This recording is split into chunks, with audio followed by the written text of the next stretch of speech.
What does every caravan have in common with every motorhome? A leisure battery, that's what.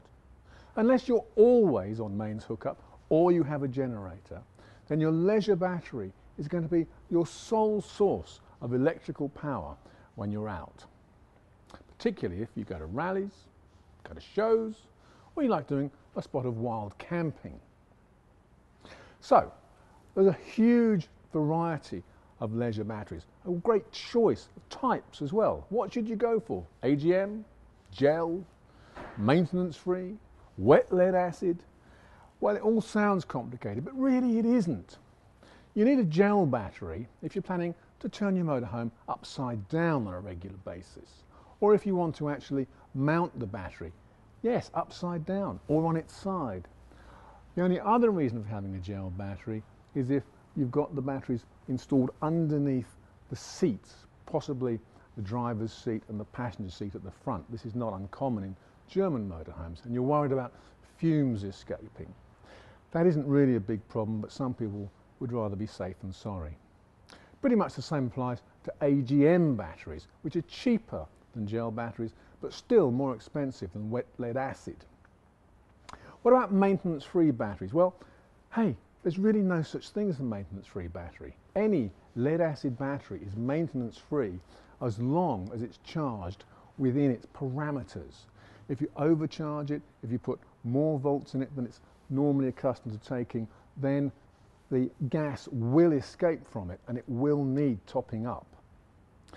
That's maintenance. If you do get a maintenance-free battery, that's okay, but you won't be able to use any of the sophisticated modern charging techniques that are available, and which I strongly recommend if you like to go wild camping.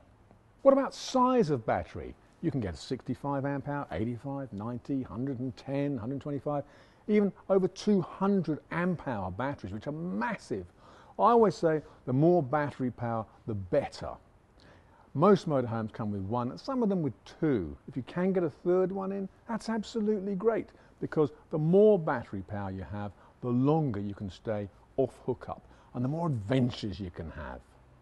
Batteries are getting more and more expensive as the price of the raw materials, mainly lead, increases. So you want to look after your batteries to make sure that they last as long as possible.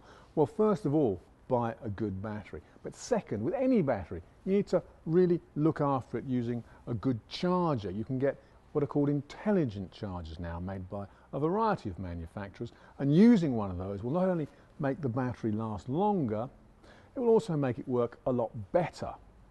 The onboard charger in your motorhome is probably not charging the motorhome up to its maximum capacity. They're designed for safety and for economy. And the motorhome manufacturers usually assume that you're going to be on hookup most of the time. But you're not, are you? Because you're an adventurous motorhomer. A solar panel is a great thing to have because it will constantly help to top the battery up.